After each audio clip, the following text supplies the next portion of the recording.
belajar analisis kualitas lingkungan dan mata pelajaran AMDAL.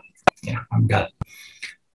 Hanya saja sekarang kita tidak bisa tatap muka, langsung tatap mukanya melalui virtual Zoom meeting ya, karena ada pandemi.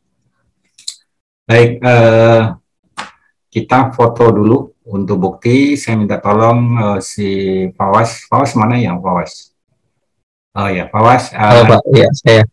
Fawas nanti didokumentasikan dulu ya peralaman, nanti screenshotnya dikirim ke grup ya, kirim ke grup.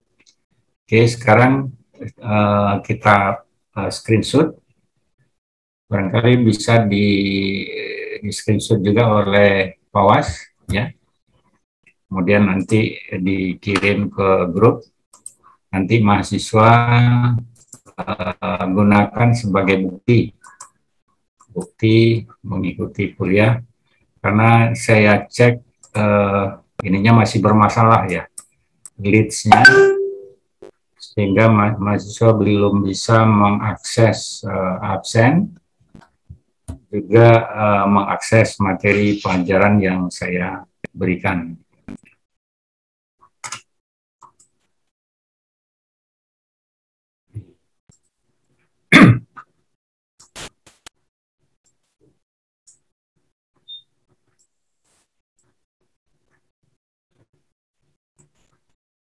Apa sekarang kondisinya lead itu sudah bisa diakses atau belum?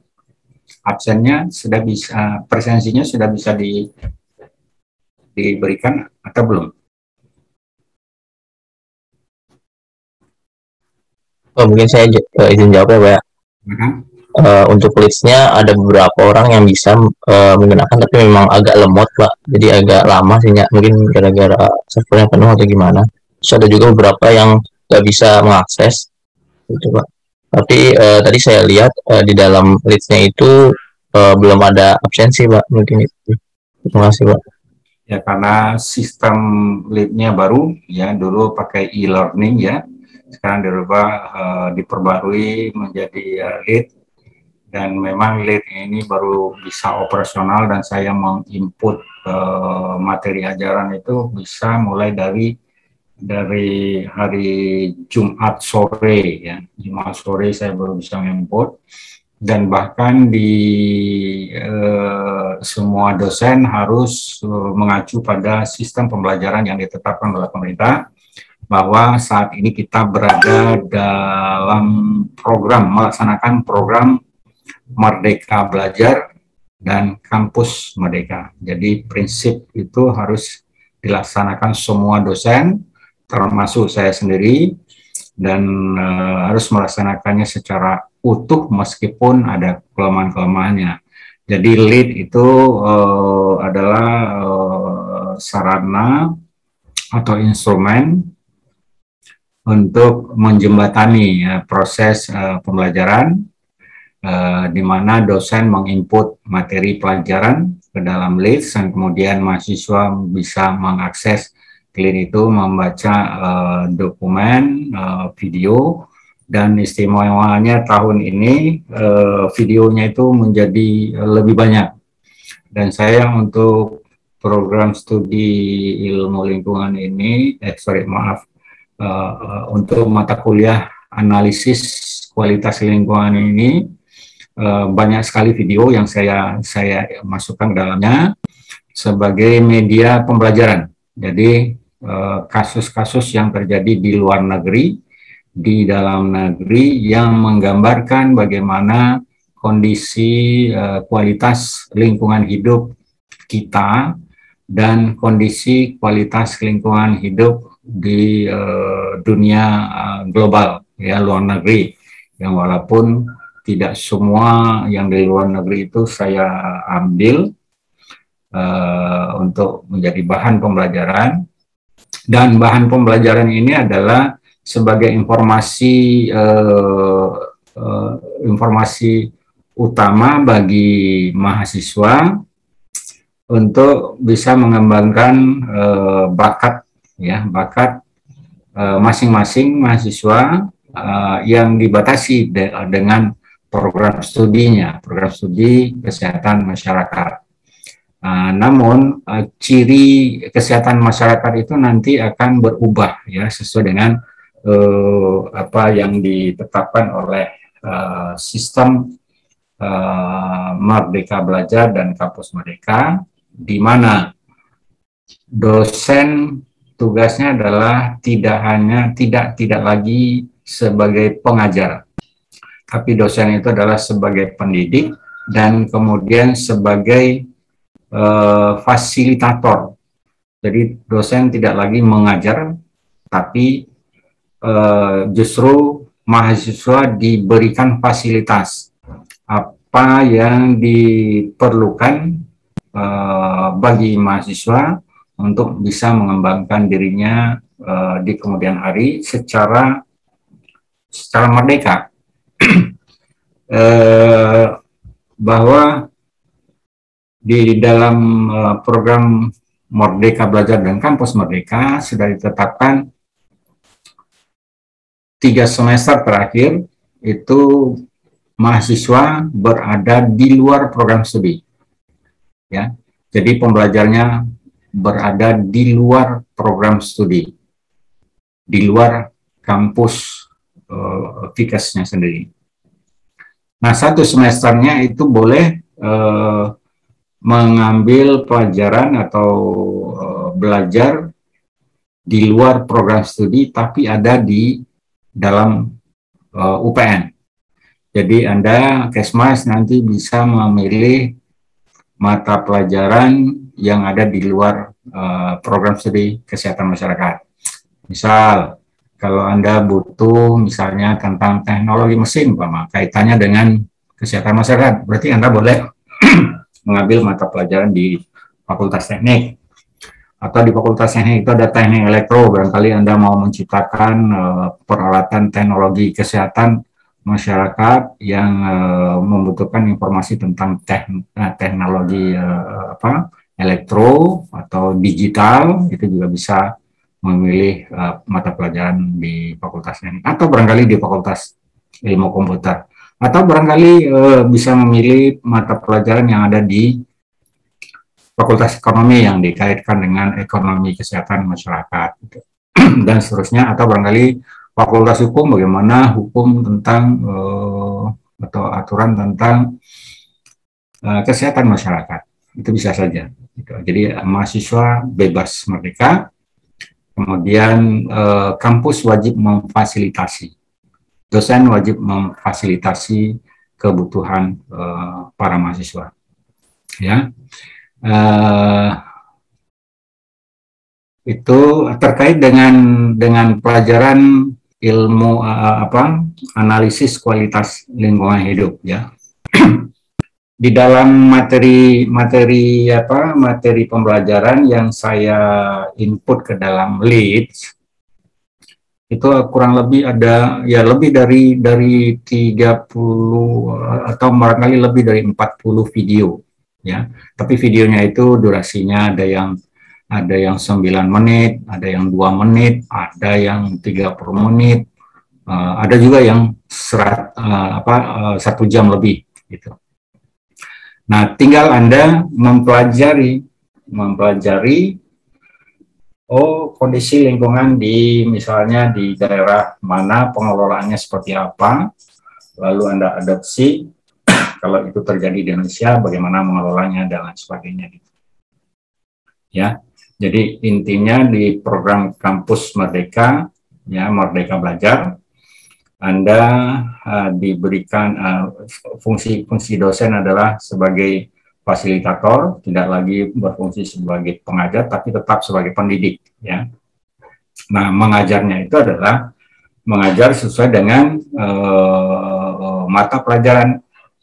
Itu adalah tanggung jawab saya sebagai dosen.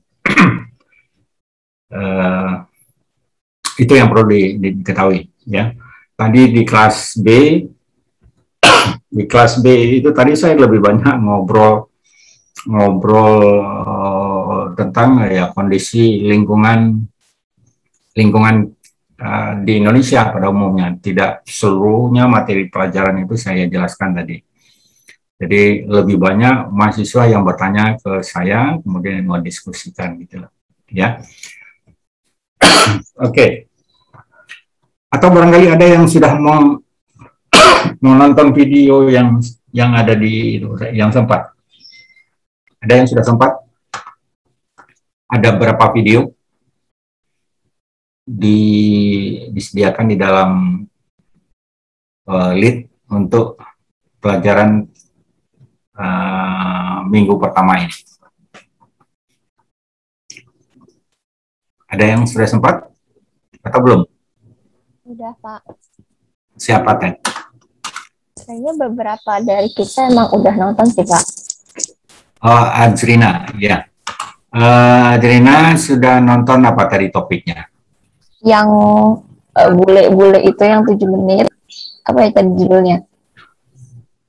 Yang Indonesia's Big Problem. Nah, apa problem di Indonesia? Kalau di video itu sih itu, Pak, sampah. Sampah, ya. Oke, sampah. Siapa yang bikin sampah? Manusia atau hewan? Manusia. Nah, ya, betul ya.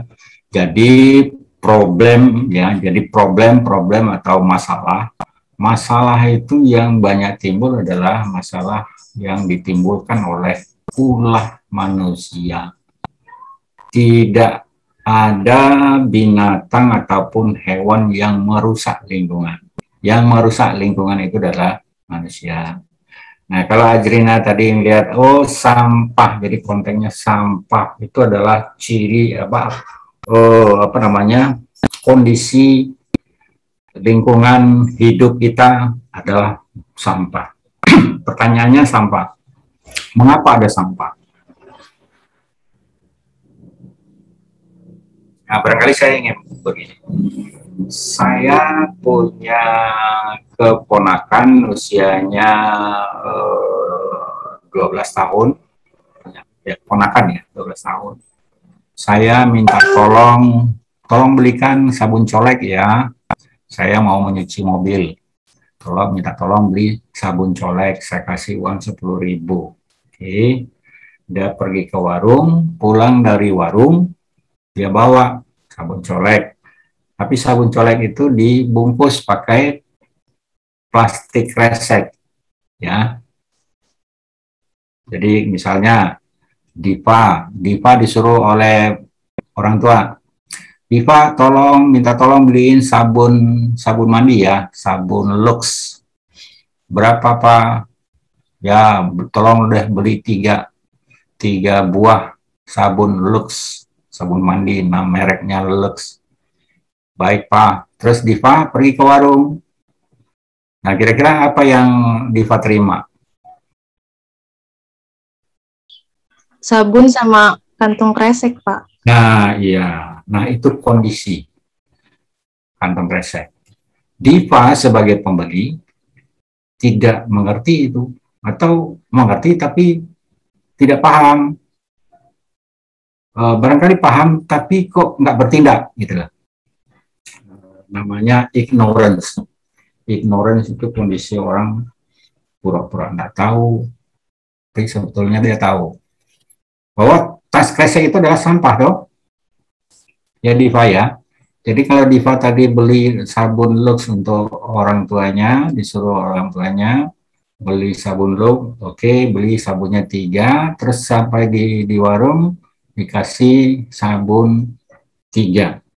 Nah, biasanya orang-orang yang punya warung, masa pelayanan orang beli sabun 3, terus cuma sabunnya doang dikasih, kan supaya elok dikasih tas kresek, ya, kantong plastik kresek. Nah, Diva yang nerima, ya rasanya kok saya beli sabun 3, kok sabunnya doang yang dikasih, tanpa pembungkus, rasanya dibawa pulang kok nggak enak gitu. Padahal kita sama-sama tahu, atau pura-pura nggak tahu. Si pedagang, dia pasti yakin bahwa tas kresek ini nggak akan dipakai di rumah. tapi dia beli dari produsen karena harus dia sediakan. Di lain pihak, si konsumen juga dia nggak tahu bahwa yang dia bawa pulang itu adalah sampah. Apalagi sampahnya itu kulit sabun ini, bungkus sabunnya sendiri. Bungkus sabunnya sendiri kan sampah itu. Nah, itu adalah sampah yang terpaksa. Nah, sampah yang tidak terpaksa yang masih kita pertimbangkan untuk bisa kita atasi adalah tidak lagi menerima tas kresek tadi gitu. Nah, kondisi ini kalau seandainya berada pada situasi yang sebelum pandemik, di saat akhir Ramadan, kan orang pada belanja itu di mal-mal, di supermarket, ya, untuk persiapan Lebaran. Apa yang kita saksikan? Orang beli baju satu, beli sepatu satu, sepasang maksudnya, beli alat apa satu, sehingga kita lihat dia keluar dari mall itu 10 jarinya itu bergelantungan itu tas kresek tadi. Dengan bangganya dia bawa tas kresek tadi pulang, dilihat oleh tetangga, ya sengaja atau tidak sengaja, kan bangga itu bawa barang untuk persiapan Lebaran. Tapi kita manusia itu lupa bahwa yang dibawa itu adalah sampah semua gitu. Jadi pelajaran analisis kualitas lingkungan hidup ini untuk memberikan pembelajaran pada mahasiswa untuk bisa menyadarkan kita sendiri, syukur-syukur bisa ditularkan kepada masyarakat lain. Intinya apa? Jangan beli sampah gitu. Kalau tadi Diva disuruh bapaknya, akhirnya dia beli sampah, kan gitu. Nah, di dunia industri itu sekarang sudah dipaksa sedemikian rupa oleh PBB. Kalau di perdagangan itu namanya apa ya? Kalau kesehatan kan namanya PBB itu WHO, ya. Kalau tenaga kerja namanya ILO. Kalau bidang pendidikan itu namanya UNICEF. Saya tahu di bidang perdagangan dunia itu apa namanya. Nah, perdagangan dunia yang tergabung dalam PBB itu sudah memerintahkan produsen pengecer harus bertanggung jawab terhadap produk yang dia perdagangkan. Jadi produk yang dia perdagangkan itu harus ramah lingkungan. Termasuk sabun tadi. Jadi sabun colek, ya kalau kantongnya ya cukuplah satu lapis saja. Kan ada juga sabun coleknya itu bungkusnya dua lapis ya. Ada ya. Itu. Nah, dunia internasional mengingatkan jangan gunakan material tak terbarukan. Nah, jadi saya screen ya, share screen itu nggak bisa ya.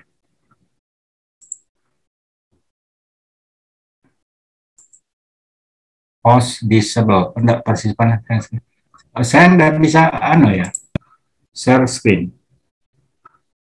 Bisa tolong Sudah bisa mungkin Pak, sudah bisa belum? Oh sudah, oke. Nah ini ya. Jadi potret lingkungan hidup Indonesia. Nah ini jadi untuk dipahami oleh kita semua, oleh mahasiswa, dan pemahaman ini juga mestinya ditularkan kepada masyarakat ya. Keluarga terdekat dan keluarga jauh dan termasuk masyarakat luas, bahwa lingkungan hidup kita itu ada sumber daya alam. Jadi sumber daya alam dan lingkungan hidup atau singkat dengan SDA dengan LH ya, itu adalah wujud dari ekosistem ekosistem ekologi, sistem dan sistem ekologi, ya sistem dari alam ini, di mana terdapat di dalamnya kita manusia dan yang memanfaatkan sumber daya alam untuk kehidupan. Jadi sumber daya alam yang dibutuhkan untuk hidup, untuk kehidupan apa? Kita hidup itu, kok bisa kita hidup? Karena kita makan. Kalau kita tidak makan, ya mati. Jadi sumber daya yang harus ada disuplai oleh alam untuk bisa kita hidup itu apa? Ada 3. Ya. Jadi 3 ini kita analisis nanti depannya. Ya. Satu adalah air. Kita hidup butuh air. Kalau tidak ada air, mati kita. Tidak hidup lagi namanya. Jadi perlu kita analisis kualitas lingkungan hidup yang memberi kehidupan. Itu air. Ya. Karena air itu kita butuh. Kedua adalah udara. Kita bernafas kan menggunakan inputnya adalah udara. Udara itu apa kandungan kimianya? Ada oksigen dan ada nitrogen. 2 unsur itu. Jadi udara yang kita hirup, bernafas, itu hampir 77% itu adalah nitrogen. Dan 22% itu adalah oksigen. Ya. Jadi udara yang kita hirup, bernafas, itu hanya 22% oksigen. Sisanya adalah nitrogen. Tapi ada asap atau pencemar masuk dalamnya, maka barangkali ada yang berkurang. Oksigennya kah yang berkurang atau nitrogennya? Itu ya. Jadi terjadi ketidakseimbangan apabila ada pencemar. Oke. Jadi udara bersih terdiri atas 22% kurang lebih itu adalah O2 atau oksigen, dan 77% itu adalah nitrogen. Sekian persennya adalah ada gas metan dan lain sebagainya, ya, ada uap air dan lain sebagainya.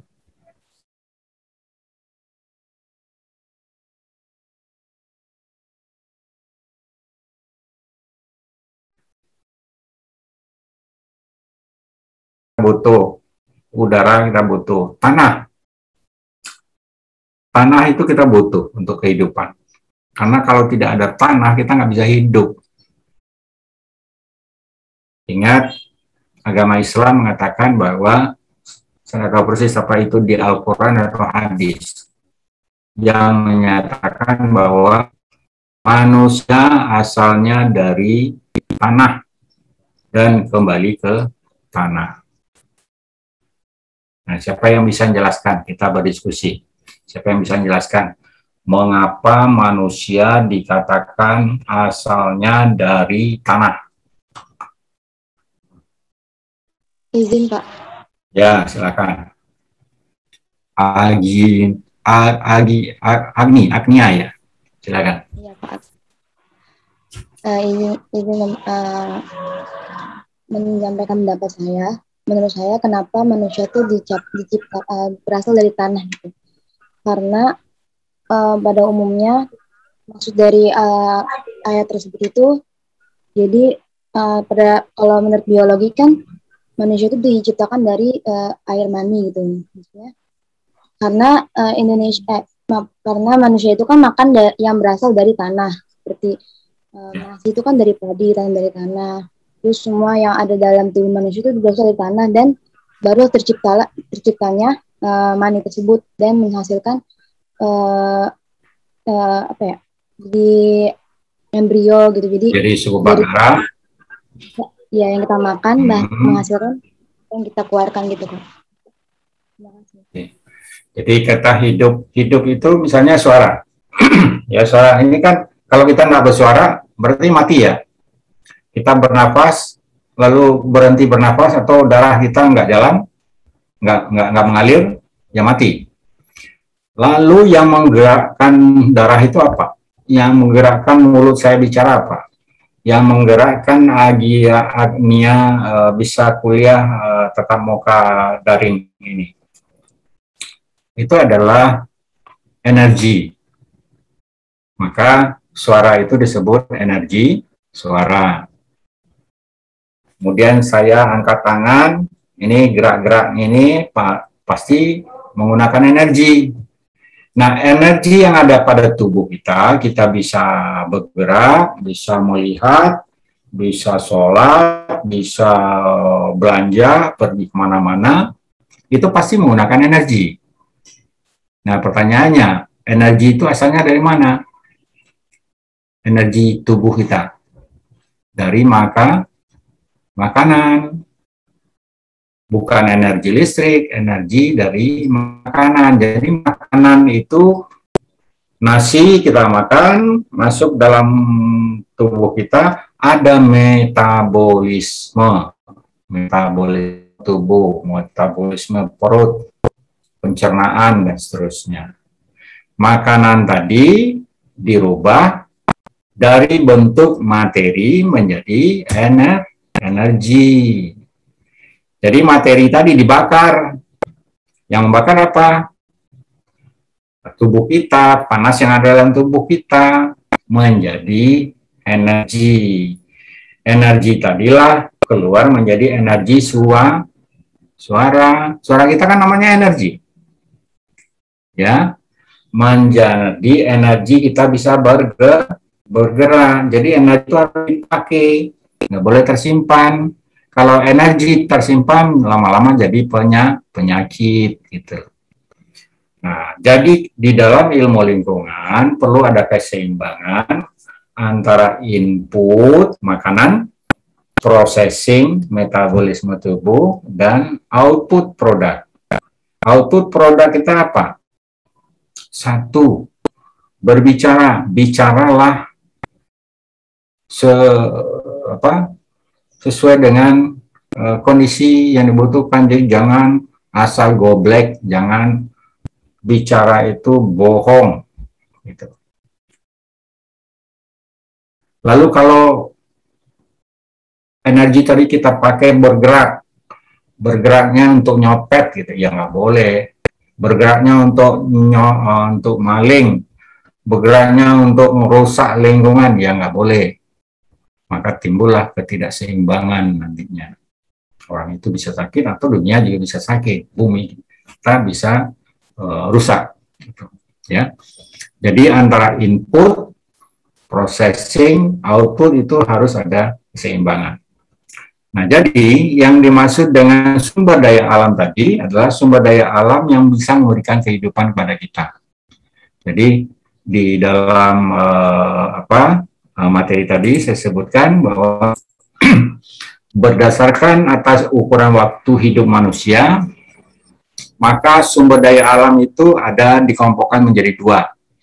Satu, sumber daya alam terbarukan dan sumber daya alam tak terbarukan.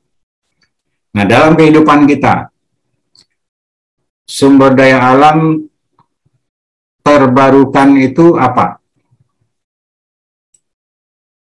Untuk kehidupan kita, yaitu makan, nasi. Nasi itu material terbarukan atau tak terbarukan? Terbarukan karena dia bisa tumbuh selama misalnya sekarang 4 bulan. Padi bisa tumbuh, bisa reproduksi, 4 bulan berikutnya bisa produksi. Jadi renewable resources, jadi resource yang bisa terbarukan. Lalu yang tak terbarukan apa? Tapi dibutuhkan oleh kehidupan kita. Yang tak terbarukan itu adalah udara. Udara itu tidak pernah terbarukan. Udara itu jumlahnya dari zaman dulu sampai zaman sekarang tidak pernah berkurang. Jumlahnya. Begitu juga dengan air. Air di bumi ini tidak pernah berkurang. Dan itu adalah makhluk yang tidak bisa diperbaharui. Nah, yang berkurang itu adalah kualitasnya. Jadi kualitas air itu berkurang atau menurun, tapi jumlahnya tetap dan tidak bisa diperbaharui. Kalau beras tadi kan bisa diperbarui, nasi dimakan jadi tinja jadi pupuk, tanam lagi bibit padi, tumbuh lagi padi, dimakan lagi, seterusnya. Itu sumber daya alam terbarukan, nasi, makanan ya, semua makanan kita, termasuk hewan. Jadi sumber daya alam yang terbarukan itu adalah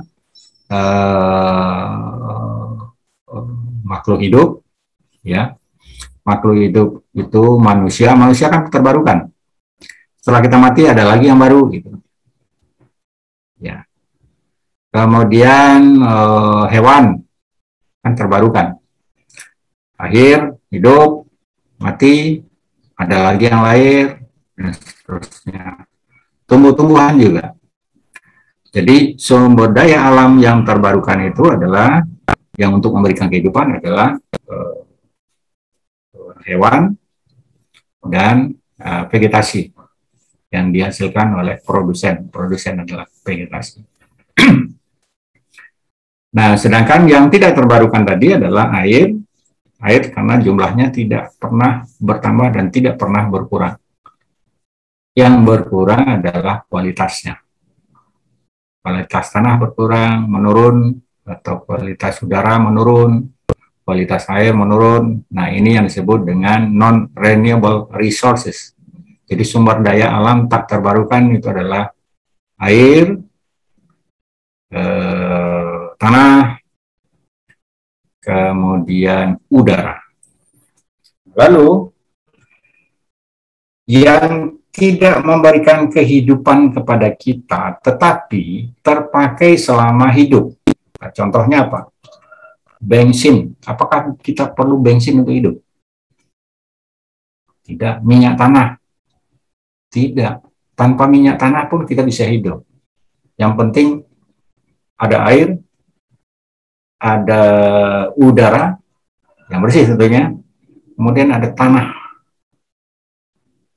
yang berkualitas. Nah, di situ kita tanam tanaman, buah-buahan, padi, jagung, ubi, dan lain sebagainya. Nah, itu menjadi renewable resources. Ya. Nah, lalu perannya manusia harus sebagai khalifah. Ingat dulu pada waktu ya kecil saya enggak tahu persis itu ya, di Al-Quran ataukah hadis menyebutkan bahwa manusia diutus ke bumi oleh Tuhan itu adalah sebagai khalifatullah, khalifah. Siapa yang bisa tahu memberikan informasi khalifah itu apa?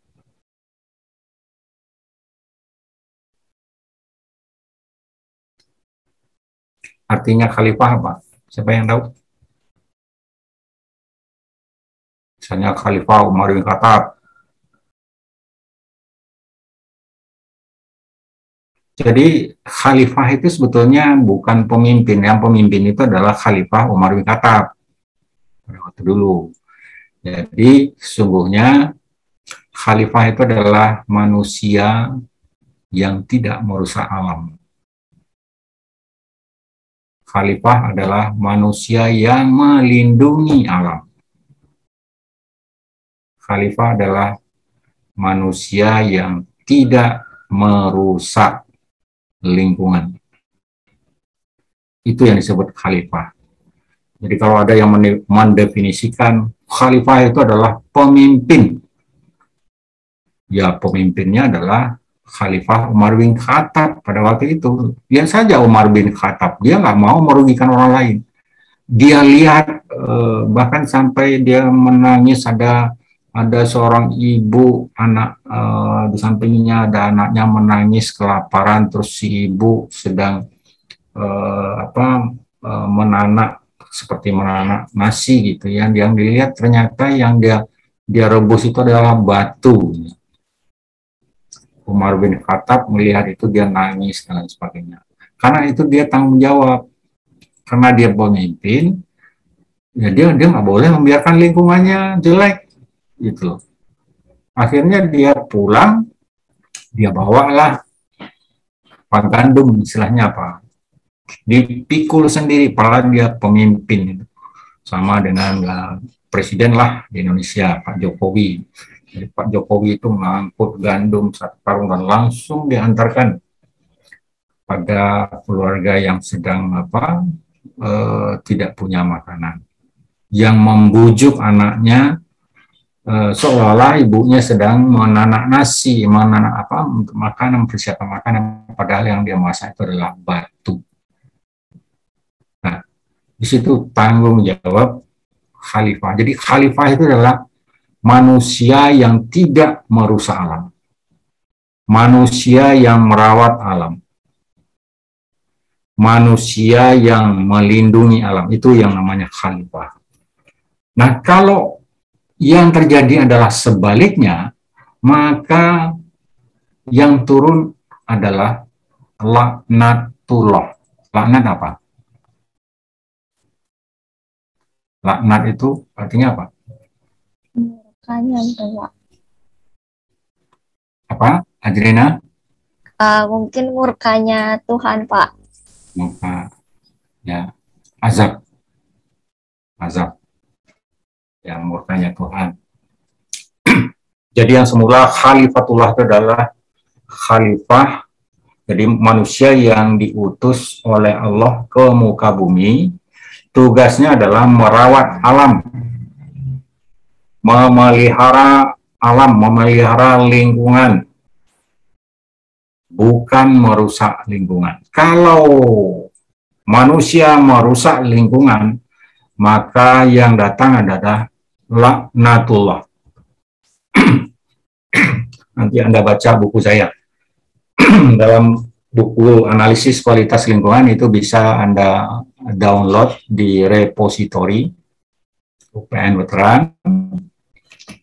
Silakan Anda download gratis, tidak bayar. Ya, itu saya sebutkan mulai dari sunatullah, ya. Sunatullah, kemudian di situ. Jadi kehidupan kita dalam mengelola lingkungan itu ya harus mengikuti sunatullah. Sunatullah itu artinya apa? Siapa yang tahu sunatullah? Ada yang tahu? Anak pesantren di sini siapa? Sunatullah. Atau sebetulnya nggak perlu anak pesantren, muslim tahu itu sunatullah. Saya mau jawab, Pak. Ya. Maaf ya, Pak, saya lagi. Ya nggak apa-apa, malah bagus. Kalau setahu saya tuh kayak kayak hukum yang sudah ditetapkan oleh Allah gitu, Pak. Betul. Ya, betul. Jadi sunatullah itu adalah ketetapan yang tidak bisa dibantah. Itu adalah ketetapan Allah. Itu sunatullah, malam, siang, laki-laki, perempuan, mati, hidup. Itu mutlak. Nah, di dalam ilmu pengetahuan, itu disebut namanya hukum termodinamika. Pernah dengar hukum termodinamika di SMA belajar ya? Azrina belajar tentang hukum termodinamika? Belajar, Pak. Belajar ya? Iya. Nah, kira-kira apa bunyinya? Hukum termodinamika 1. Bapak, saya nggak pinter fisika, Pak. Oh, enggak mesti anu. Jadi secara umum apa?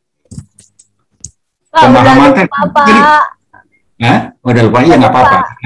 Oke, kan sekarang saya ingin berdiskusi dengan millennials ya. Millennials kan biasanya ya, kata rektor, milenial itu lebih pintar daripada dosennya.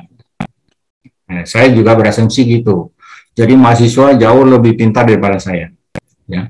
Jadi sunatullah, kita sama-sama tahu sunatullah itu adalah ketetapan Allah, ya, yang tidak bisa dibantah. Tetapi di dalam ilmu pengetahuan, sunatullah itu diimplementasikan dalam hukum namanya ya, hukum termodinamika. Jadi ada hukum termodinamika 1, ada hukum termodinamika 2. Nah, hukum termodinamika pertama itu menyebutkan bahwa energi tidak bisa diciptakan dan energi tidak bisa dimusnahkan.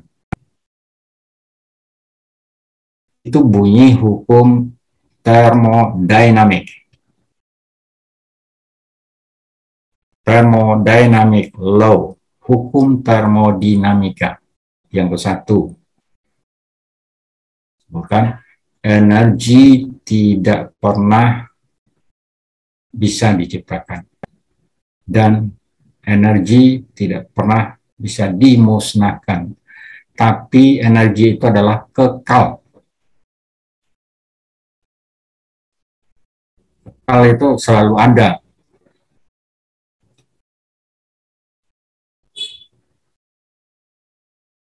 Dan dia hanya bisa berubah tempat, ya, berubah dari konsentrasi tertinggi ke konsentrasi yang terendah, atau sebaliknya, konsentrasi terendah digabung menjadi konsentrasi tertinggi. Nah, apa implementasinya dalam kehidupan kita terkait dengan kualitas lingkungan hidup kita?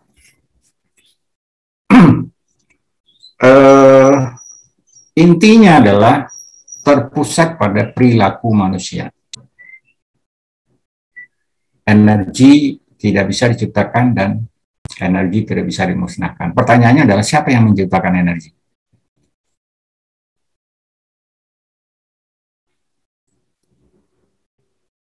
Siapa yang menciptakan energi?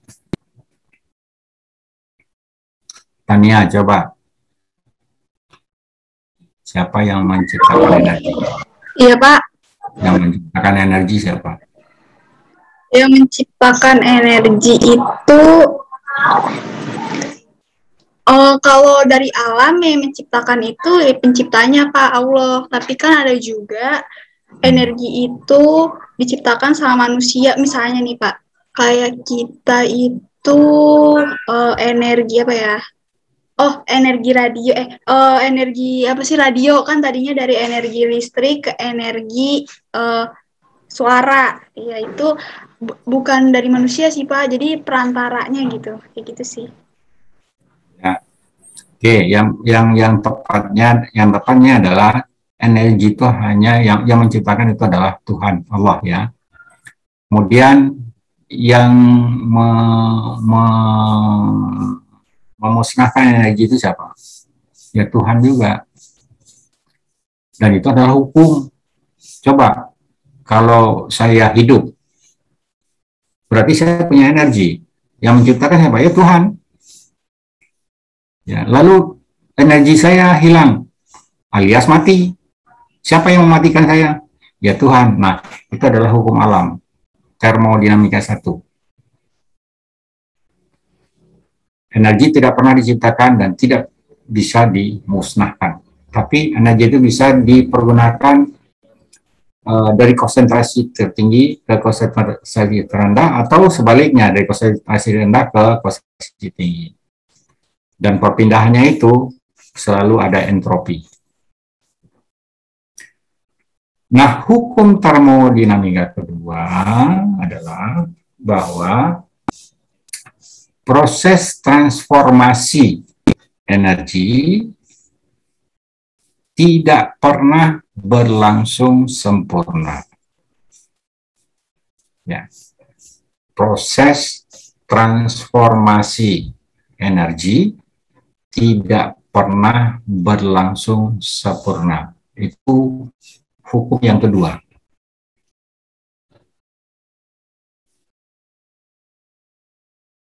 Nah, apa maknanya dalam kehidupan kita? Kalau yang hukum pertama udah mutlak ya, kita nggak bisa diskusikan itu. Mati hidup kita, energi diciptakan, manusia mati, itu adalah kekuasaan Tuhan.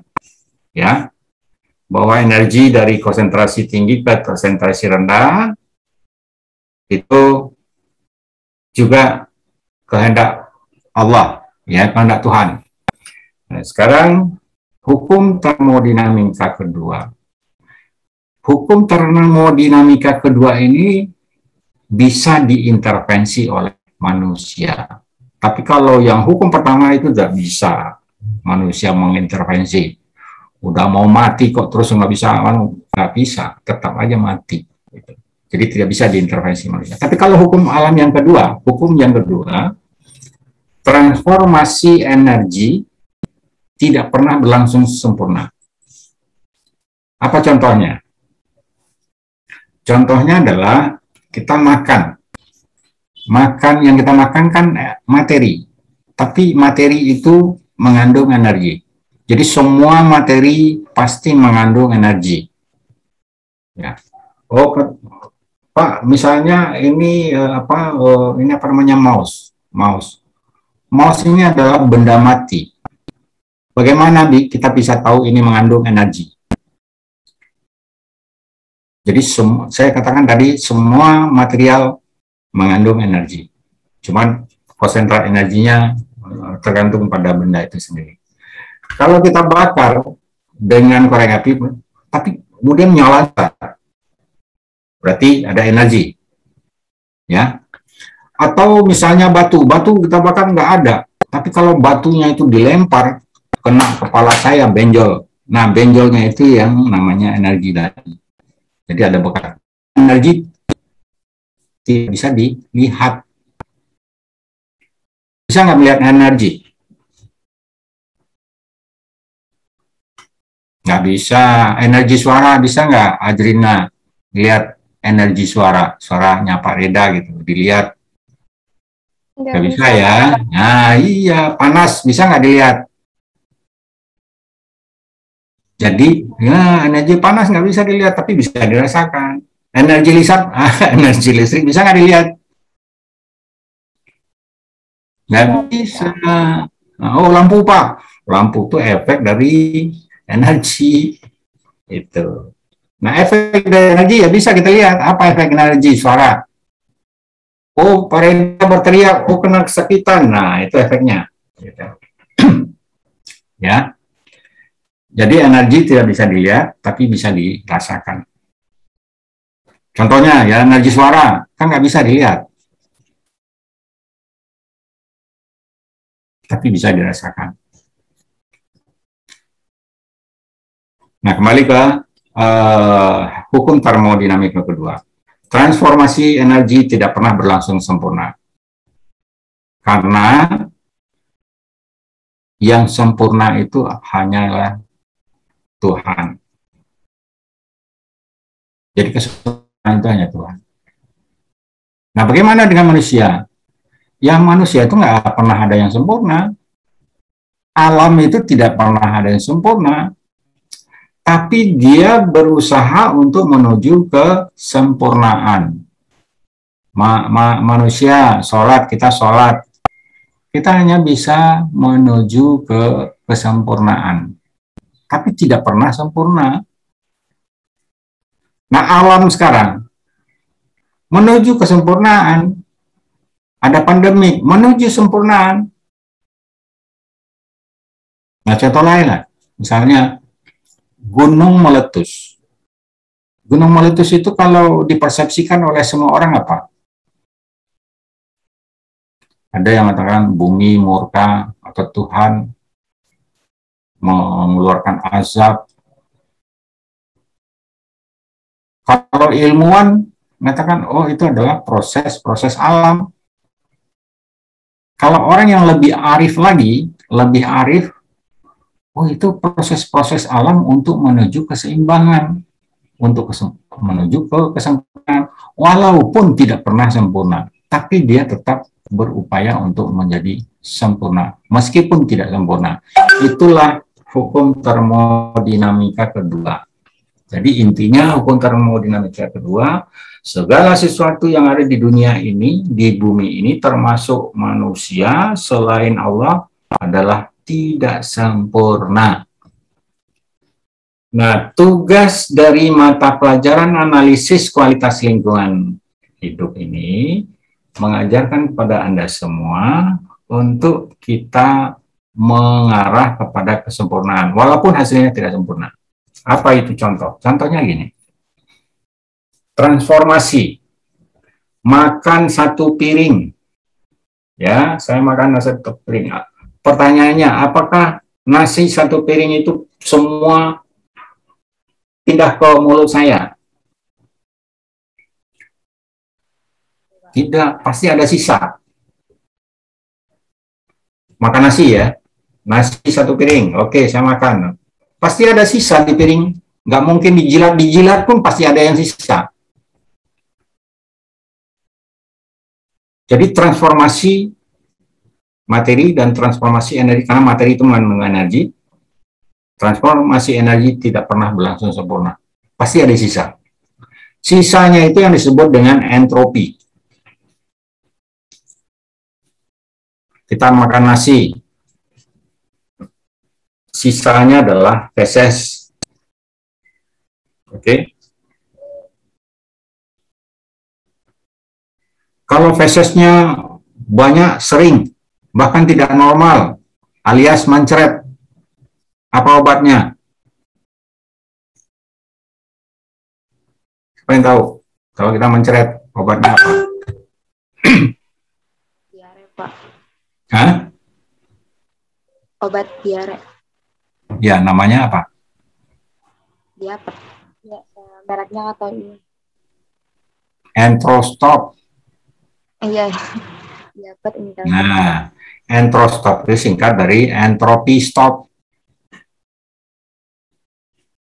Jadi, entropi itu adalah limbah. Ya, ingat, entropi adalah limbah. Nah, itu berada di dalam hukum termodinamika kedua tadi. Bahwa transformasi tidak pernah berlangsung sempurna. Perubahan materi tidak pernah sempurna. Nasi menjadi energi tidak pernah sempurna 100% menjadi energi, karena ada sisa.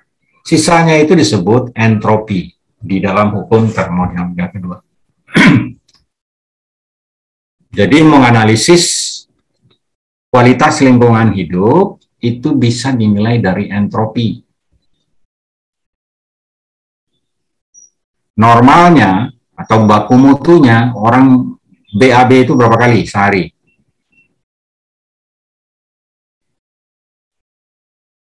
Menurut kesehatan masyarakat, kita BAB itu normalnya berapa kali sehari? Minimal sekali, Pak. 1 kali. Boleh nggak 4 kali? 4 kali udah nggak normal itu. Berarti ada yang salah. Nah, sekali itu pasti kita lepas tuh. Dan melepaskannya harus dalam keadaan ikhlas. Ada nggak orang nggak ikhlas buang hajat? Karena itu alamiah.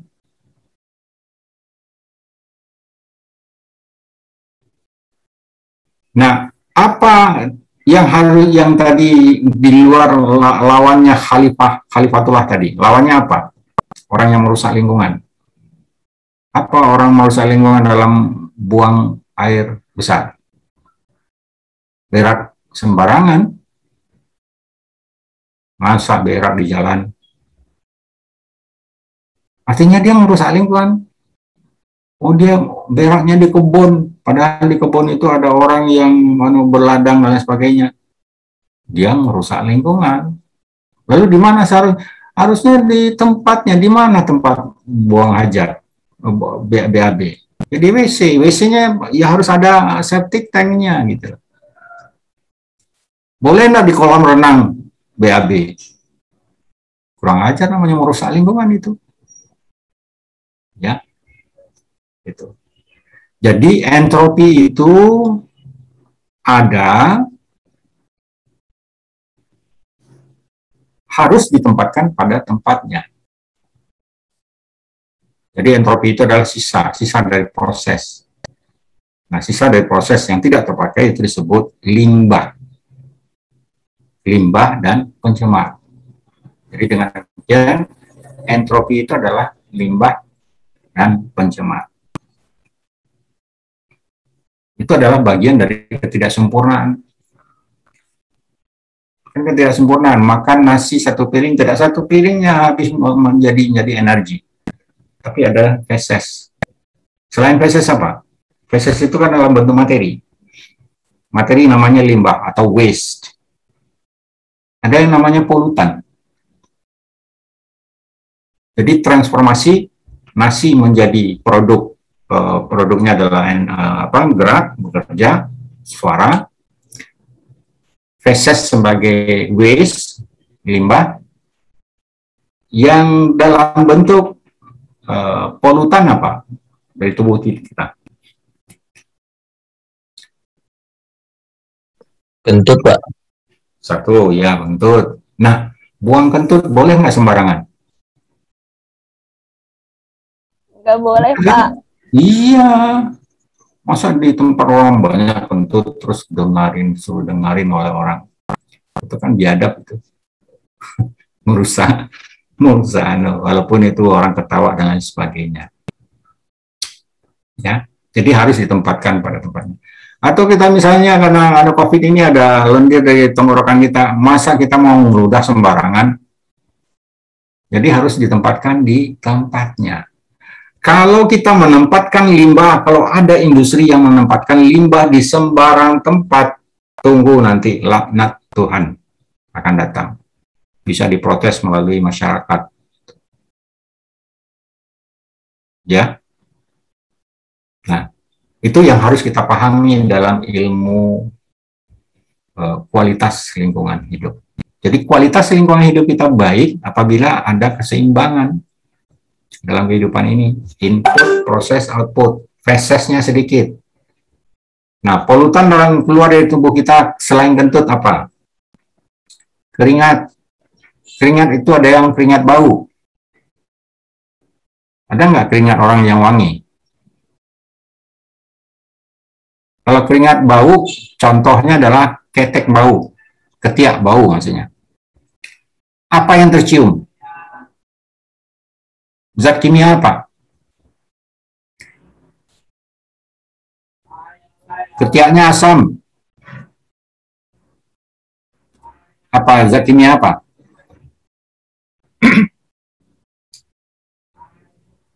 Kalau kentut tadi, zat kimia apa yang keluar? Bau busuk. Karbon, Pak, mungkin. Karbon oksida kayaknya, Pak. Nah, kalau bau busuk itu apa namanya? H2, H2S, hidrosul, sulfit, H2, H2S, H2S ya, H2S. Itu bau busuk itu, kayak telur busuk, kentut busuk, tai busuk. Tapi kalau ketiak, kan nggak pernah dibilang ketiak busuk. Ketiaknya bau apa? Bau amis atau bau asam? Bau amis itu apa zat kimianya?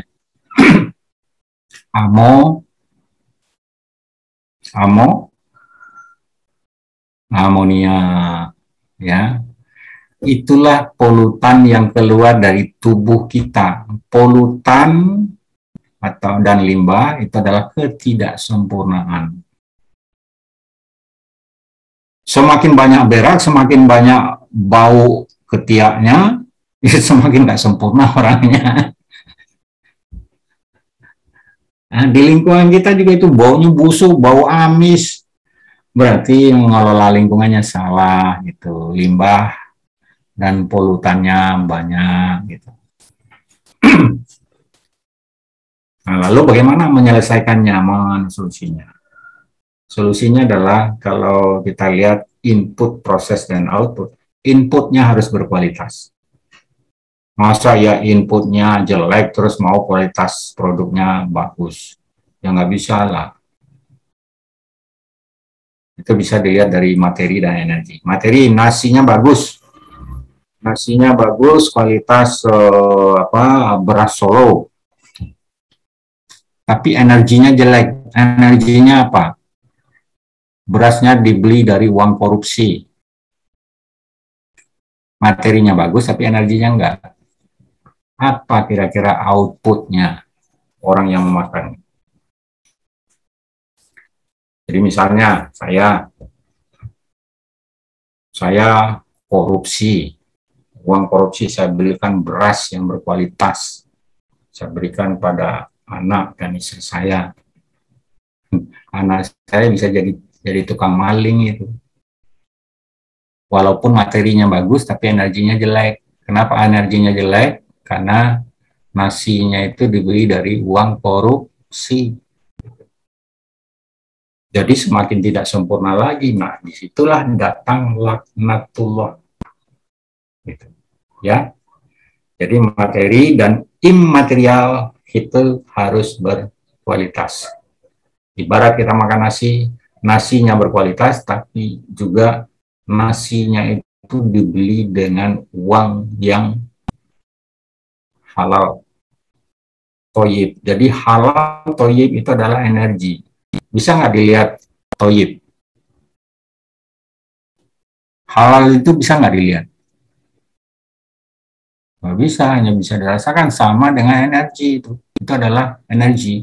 Halal, toyib, itu hanya bisa dirasakan, tapi nggak bisa dilihat. Jadi hukum termodinamika 2 bahwa segala sesuatu di dunia ini tidak pernah ada yang sempurna, dan yang sempurna itu adanya Tuhan. Kemudian hukum termodinamika kedua bahwa segala sesuatu perubahan, transformasi apapun, kita makan atau apapun, selalu menyisakan limbah dan pencemar. Nah, limbah dan pencemar inilah yang harus kita kelola. Apa tolok ukur mengelolanya? Tolok ukur mengelolanya satu, apakah dia beraknya 1 kali sehari, dan itu rutin waktunya konsisten. Oh, beraknya banyak, encer, muncrat lagi. Nah, berarti kualitasnya jelek. Oh, ketiaknya bau, mulutnya bau jengkol, kencingnya bau amis, bau apa? Kalau kencing nggak ada yang bau busuk ya, biasanya bau amis. Jadi unsur-unsur nitrogen tadi yang kita hirup dari udara itu keluar dalam bentuk bau, ya, amonia. Ada nitrogennya. Lalu kalau yang busuk, ya kalau kita makan daging kan jadi busuk. Gitu. Sayur-sayur juga ada yang busuk, apalagi telur. Ya, ini Isan mau bertanya atau apa?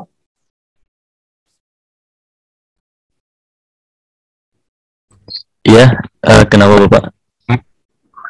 Enggak, ada Raisen apa? Oh, Raisen.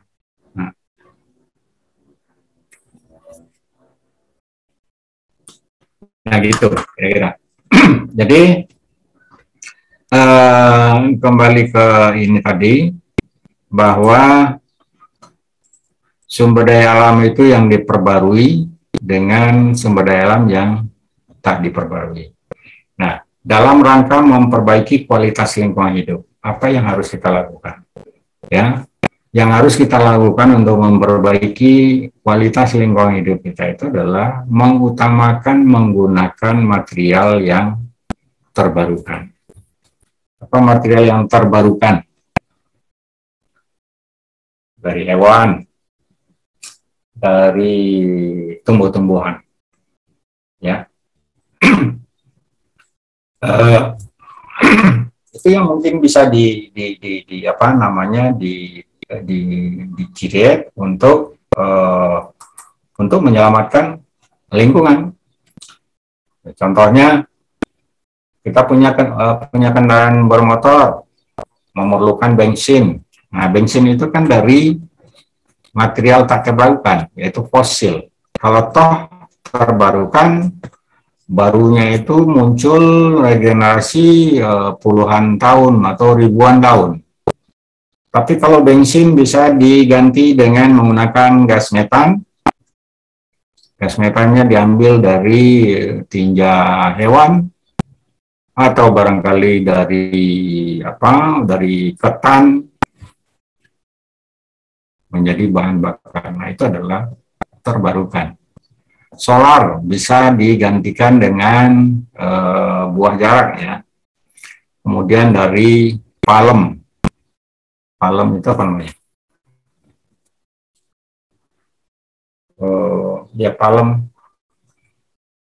Palem itu apa namanya? Sawit. Nah, lalu plastik apa penggantinya? Kalau Diva tadi plastik beli di supermarket dikasih tidak plastik lagi, tapi dikasih kantong. Nah, kantongnya juga plastik. Nah, lalu apa yang sebaiknya dia? Ya kembali ke nature. Dulu waktu saya kecil itu orang tua saya beli ke pasar pakai keranjang atau pakai tas, tapi tasnya itu bahannya adalah dari daun pandan. Seperti tikar pandan. Ya, jadi tikar pandan dijadikan tas pandan. Nah, itu. Nah, kalau tas pandannya itu rusak, masuk ke tempat sampah, nanti sampai di tanah, dan dia mudah terurai. Kalau mudah terurai, berarti nanti bisa bersiklus lagi. Menjadi pupuk untuk memberikan makanan pada tumbuh-tumbuhan. Ya. Nah, kemudian tadi kita di hutan, lingkungan hidup kita itu ciri yang bagusnya adalah adanya hutan hujan tropis. Ada yang tahu hutan hujan tropis kenapa disebut hutan hujan tropis? Tropical rain forest.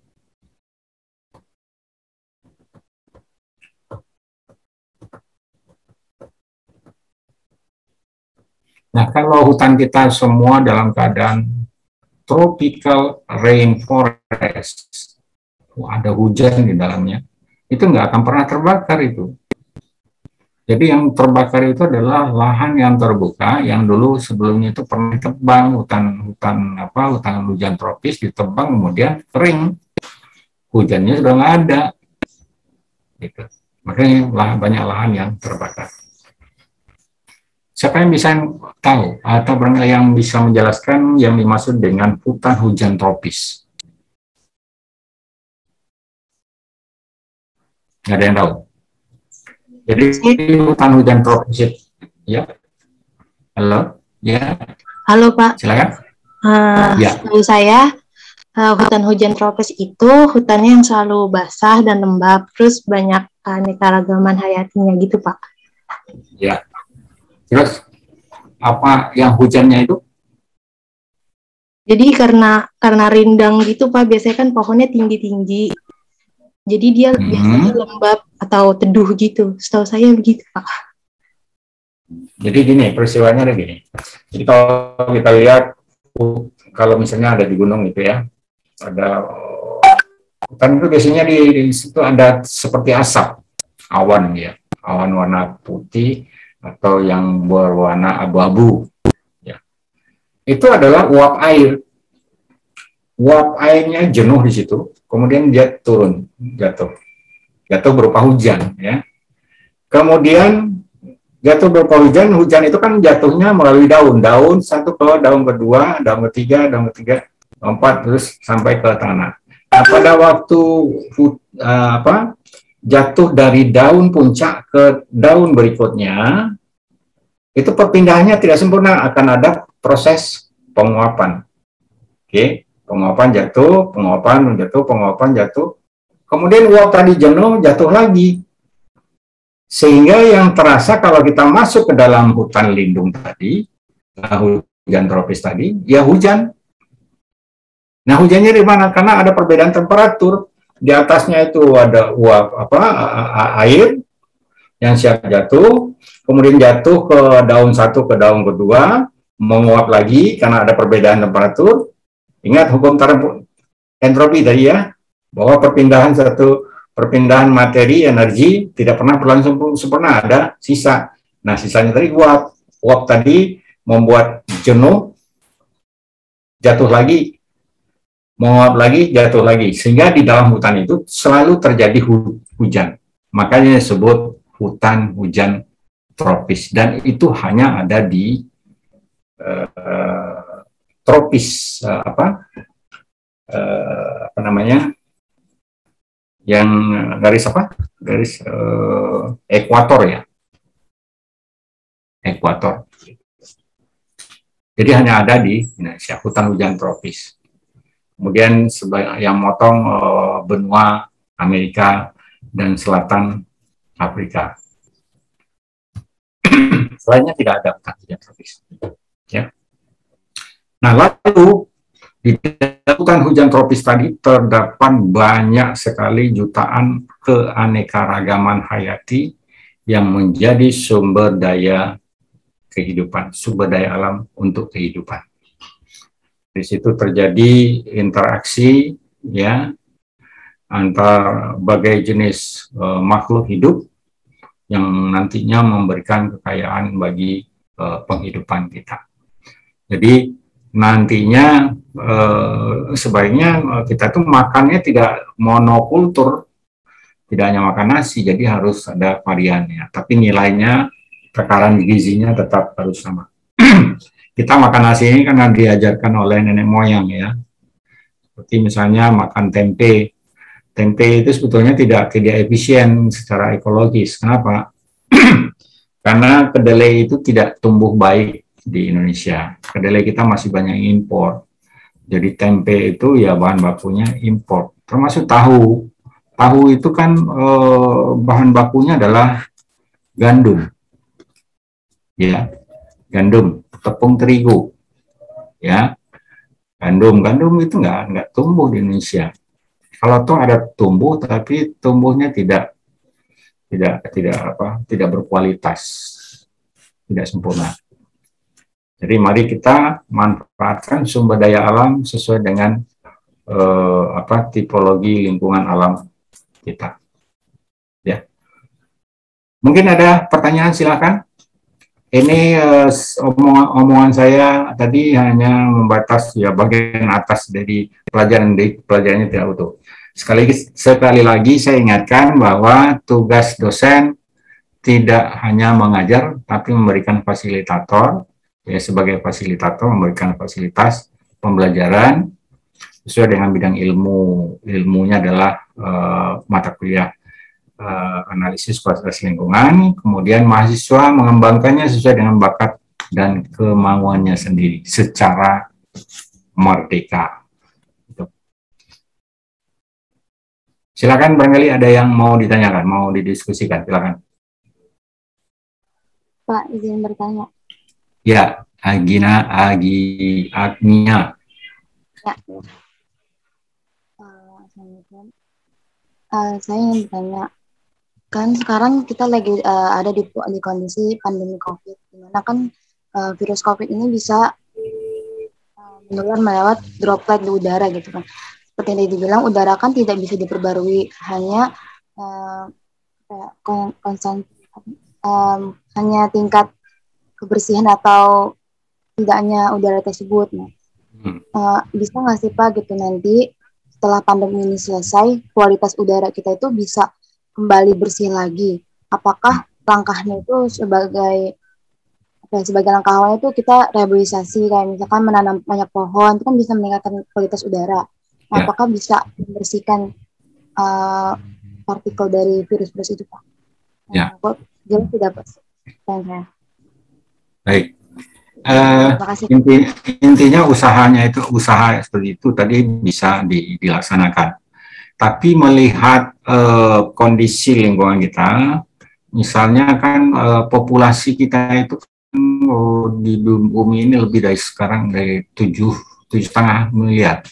Ya. Nah, sebagai contoh di Cina itu sekarang jumlah penduduknya adalah 2 miliar. 2 miliar. Nah, luas lahannya dari dulu sampai sekarang nggak bertambah, tapi jumlah orang bertambah. Nah, sama juga kita di Pulau Jawa ini, di Indonesia. Di Indonesia itu kan luas pulaunya kan tidak bertambah, tapi jumlah manusianya bertambah. Nah, kalau jumlah manusianya bertambah kan perlu banyak makanan, perlu produk pertanian. Nah, dulu produk pertanian itu tanpa pupuk itu bisa tumbuh 6 bulan.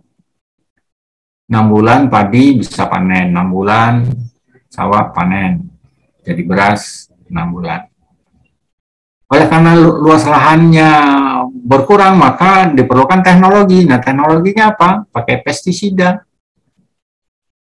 Pestisida untuk mengendalikan hama, kan supaya nggak dimakan oleh hama gitu.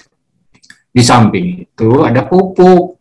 Nah, pupuk juga pupuk buatan kimia, sehingga terjadi eutrofikasi atau ya pencemaran lah pada tanah, sehingga tanah menjadi tidak mengandung gizi, tidak mengandung unsur hara di dalam tanah untuk bisa meningkatkan produktivitas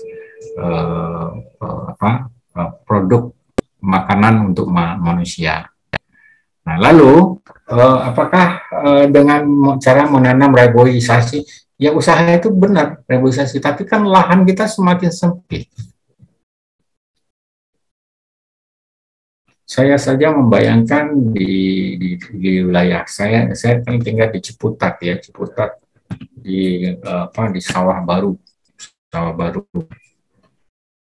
Di sini saya bujangan tahun 87, saya bujangan. Itu sawah banyak sekali ya. Malam hari jam 8 malam itu banyak sekali itu embun. Ya, kabut, embun. Sekarang kering. Kenapa? Ya karena nggak ada tumbuh-tumbuhan lagi. Sama seperti tadi yang hutan hujan tropis tidak lagi lembab, kering. Nah, udara, ya jelas udara banyak tercemar. Bayangkan aja berapa jumlah mulut. Dulu mulutnya hanya 10 orang, sekarang jadi 1000 orang. Satu mulut mengeluarkan CO2 berapa? Dibanding sekarang jadi 1000 orang, dikalikan 1000. Gitu. Nah, lalu yang menyerap CO2 tadi apa? Harusnya kan tumbuh-tumbuhan, sementara tumbuh-tumbuhan berkurang. Sehingga terjadilah ketidakseimbangan. Nah, COVID ini sesungguhnya adalah kondisi di mana jadi alam ini sedang mencari keseimbangan. Setelah keseimbangan tercapai, nanti yang diuntungkan adalah masyarakat berikutnya. Contohnya adalah gunung meletus, ya. Di Jogja itu gunung meletus yang ada Mbah Surip, Mbah siapa namanya? Yang penjaga gunung Merapi itu Mbah Surip, Mbah Marijan ya. Tahun 2007 meledak. Putus gembel namanya. Semua orang ketakutan. Sama seperti sekarang. Kondisi pandemik, semua orang ketakutan. Tapi kalau waktu gunung meletus kan yang ketakutan kan di sekitar gunung Merapi. Ya. Jadi yang terkena dampak adalah manusia yang ada di sekitar gunung Merapi. Ada yang terbakar kulitnya karena panas, asap debu panas. Ada yang meninggal, ada sapinya yang meninggal, mati, tanamannya tidak bisa hidup lagi. Nah, itu adalah proses alam. Gunung tadi melepaskan entropinya, entropi panas dalam perbumi. Bumi ini kan selalu disinari oleh matahari, panas kan, panas matahari. Daun nggak ada, daun untuk proses dasar. Maka panas tadi masuk ke dalam inti bumi. Nah, ke dalam inti bumi tadi, di perut bumi itu jumlah energinya semakin lama makin bertambah. Akibatnya apa? Terjadilah alam itu mencari keseimbangan. Terjadilah gunung meletus. Jadi gunung meletus itu adalah proses menuju keseimbangan alam. Kemudian lihat ada gempa, guncangan, kan ketakutan orang yang kena gempa kan ya. Ada yang rumahnya rubuh. Kemudian tsunami, kalau misalnya terjadi di laut, maka terjadi tsunami. Nah, saya dapat informasi, dapat ilmu dari ahli geologi, rupanya bumi itu seperti ada lempengan itu seperti kulit bawang. Kulit bawang berlapis-lapis. Jadi bumi itu bulat, dia berlapis-lapis gitu, seperti bawang. Nah, lapisan atasnya itu bergeser itu yang namanya pergeseran lempeng bumi. Kalau pergeserannya itu terjadi di laut, maka laut itu ada yang turun, ada yang naik. Begitu baru kemudian terjadi tsunami. Tapi kalau lempengannya itu biasanya itu terjadi di darat, maka terjadilah guncangan, merubuhkan gedung, rumah, dan lain sebagainya. Itu adalah pelepasan energi dari perut bumi, karena di perut bumi itu energinya makin lama makin bertambah. Sama halnya seperti gunung meletus. Kalau kita ya sama dengan kentut lah, gitu. Kita kentut tuh. Nah, setelah terjadi tumpahan material dari perut gunung, itu yang sejahtera adalah masyarakat di sekitar itu untuk 4 tahun atau 10 tahun yang akan datang.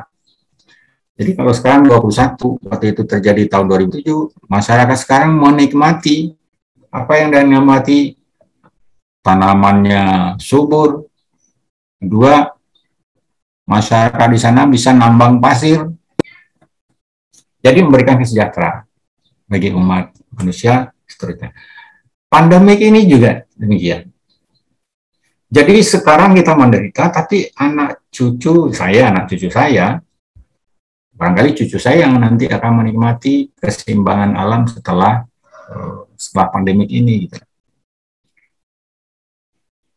Kita nggak tahu. Namun yang jelas bahwa pemerintah mengatakan bahwa kedepannya kita harus pakai masker.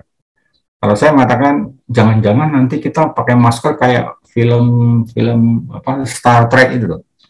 Pakai maskernya yang ada tabung seperti orang kerja di tambang bahan-bahan kimia gitu.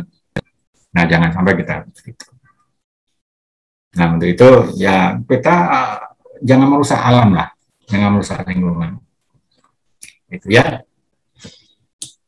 Oke, Agnia.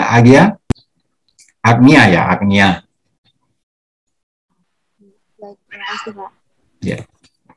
Yang lain barangkali ada pertanyaan lagi?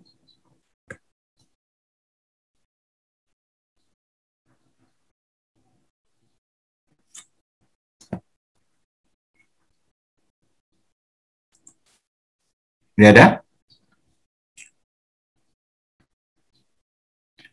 Kalau tidak ada, kita akhiri perkuliahan kita. Nanti videonya dipelajari, terus nanti pada saat lead-nya bisa nanti ditanggapi di dalam chatting ya, media chatting. Baik, bisa kita akhiri? Maaf Pak sebelumnya. Berarti tadi kan itu kalau nggak salah ada diskusi ya Pak di dalam leads-nya ya. Berarti itu tinggal ditanggapi saja dari situ Iya. Pak. Iya. Oke, baik Pak. Nah, perlu diingat nanti itu semua jawaban pertanyaan dengan jawaban itu nanti pertanyaan itu akan nanti muncul di ujian tengah semester. Gitu. Ya. Pak, izin bertanya Pak. Silakan. Waktu pengisian kuisnya itu ditentuin atau tidak Pak? Batasnya sampai kapan itu ditutupnya? Saya memberikan kebebasan saja, yang penting harus ada. Misalnya paling lambat ya sore setelah selesai kuliah di hari yang hari ini kuliah misalnya jam 5 selesai gitu. Ya udah jam 5 itu. Tidak, saya tidak membatasi pada waktu jam kuliah. Karena kalau jam kuliah itu biasanya serba sibuk gitu. Saya terima protes dari mana ya? Pokoknya ada mahasiswa yang protes. Itu kan kelasnya berjejer tuh jam 8 masuk, keluar jam 9.40, jam 9.40 masuk. Tadi malah jamnya tadi jam 9.30, padahal jadwal sebelumnya itu selesainya jam 9.40, jadi seperti bertumpuk-tumpuk gitu. Tapi nggak apa-apa. Ini seharusnya selesai jam berapa, Ilmu? Jam berapa selesainya? 11.20 Pak. 11.20 udah lewat ini. Oke, saya takut korupsi mengkorup waktu yang lain, juga waktu Anda sendiri ya. Saya akhiri pertemuan ini, bisa ya? Pak, kalau misalnya leads-nya belum bisa digunakan, berarti mungkin dijawab dalam hati sendiri atau gimana Pak itu Pak? Iya, ditulis tangan aja dulu, disimpan, ya. Atau di WA atau di laptopnya, di jawabannya disimpan. Nanti begitu terbuka, ya udah tinggal di copy paste tuh. Baik Pak, terima kasih Pak. Nah, ya. Oke, pertemuan kita akhiri ya. Terima kasih atas perhatian, kesungguhan dari mahasiswa program studi kesehatan masyarakat ya. Saya mau maaf apabila ada kekurangan tutur kata yang kurang bagus, tampilan barangkali yang agak serem. Saya mohon maaf. Billahi taufiq wal hidayah. Assalamualaikum warahmatullahi wabarakatuh. Salam sehat semua. Waalaikumsalam warahmatullahi wabarakatuh. Terima kasih Pak. Izin live ya.